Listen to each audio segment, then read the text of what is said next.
Esta escasez en la integridad del líder, entonces fomenta que el pueblo necesite un liderazgo un poco diferente. Seguimos.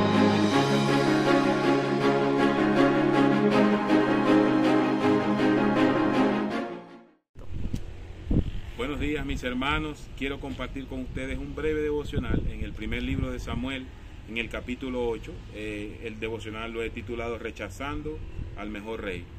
Y bueno, en el contexto pasa la época de los jueces y empieza a gobernar, por decirlo así, a hacer justicia el sacerdote Elí. A Elí, como todos sabemos, lo sucede en el sacerdocio y en el juicio sobre Israel Samuel, ya que sus hijos fueron descartados por llevar una mala conducta que podemos observar en el primer libro de Samuel, del capítulo 1 al 3.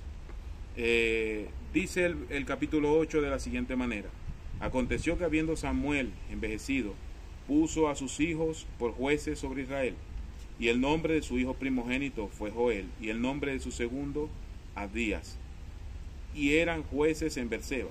Pero no anduvieron los hijos por los caminos de su padre, antes se volvieron tras la avaricia, dejándose sobornar y pervirtiendo el derecho.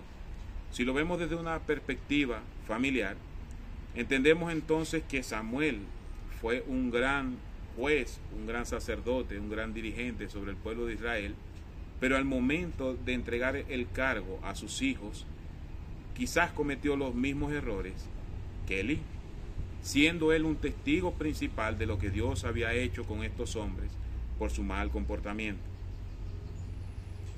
Por otra parte, nosotros notamos, si leemos los primeros 3 capítulos y esta historia, que la historia se repite como una fotografía de lo que había pasado antes.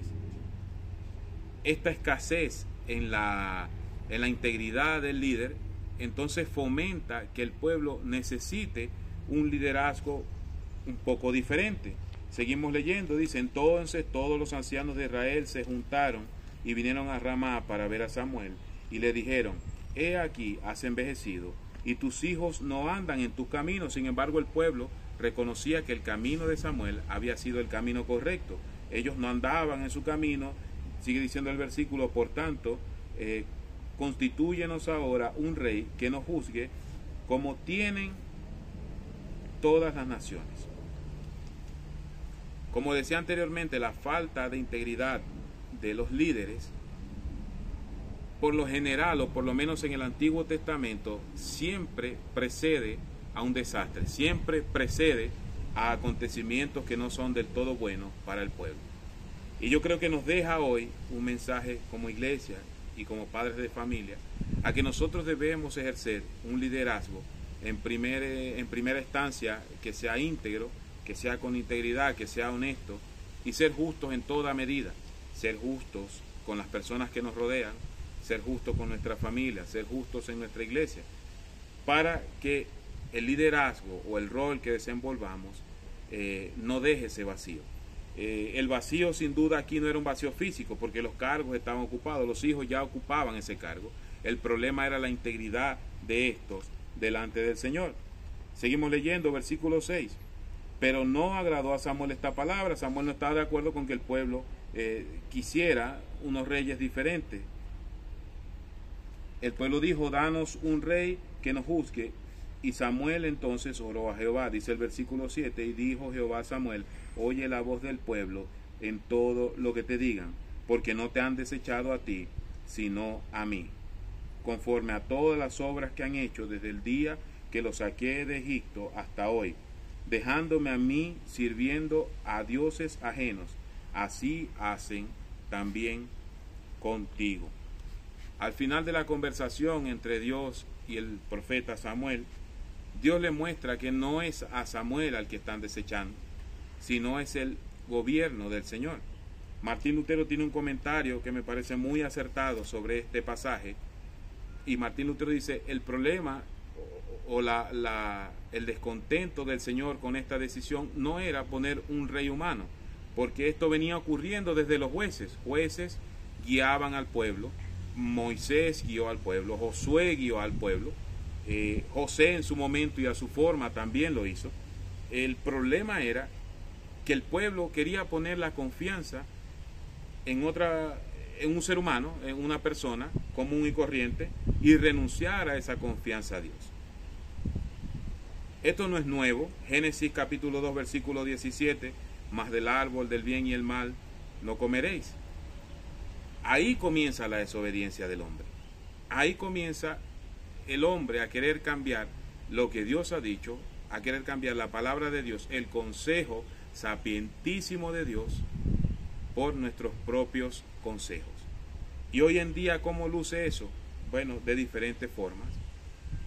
Hoy en día eso luce cuando la palabra me habla, cuando la palabra me exhorta, me enseña, me redarguye, como dice el libro de Timoteo, el segundo libro, la segunda carta a Timoteo 3:16, y yo no quiero tomar todo lo que la Escritura tiene para mí. Si podemos sacar varias enseñanzas de acá, lo primero es que seamos íntegros en todo ámbito de la vida. Lo segundo que quiero que recordemos es que debemos buscar la voluntad de Dios en su totalidad, leer la Biblia en su totalidad y aplicar todos los principios que Dios nos deja para nuestra vida. No desechemos a Dios por seguir filosofías, por seguir ideas de pensamiento o por seguir incluso nuestras propias convicciones no basadas en la Escritura. Yo creo, yo supongo, yo imagino. Antes de una frase, nunca va a ser mejor que decir la Biblia dice, o Dios, o la palabra de Dios dice esto. Y lo otro, mis hermanos, no confiemos en nosotros mismos. Dice la Biblia que el corazón es malo y es engañoso. Juan Calvino dijo una vez que el corazón es una fábrica de ídolos. Así que el mensaje para hoy es que la palabra de Dios debe gobernar nuestra vida, pero debemos tener la palabra en su totalidad. Recuerde que toda la Escritura es inspirada por Dios. Las ideas y las preposiciones que me gustan y las que no me gustan. Con las que me gusta debo gozarme y darle gracias a Dios porque me ha ayudado a llegar allá. Y con las que no me gustan o con las que no estoy conforme, debo pedirle a Dios que me ayude. Dios los bendiga y que tengan una linda semana.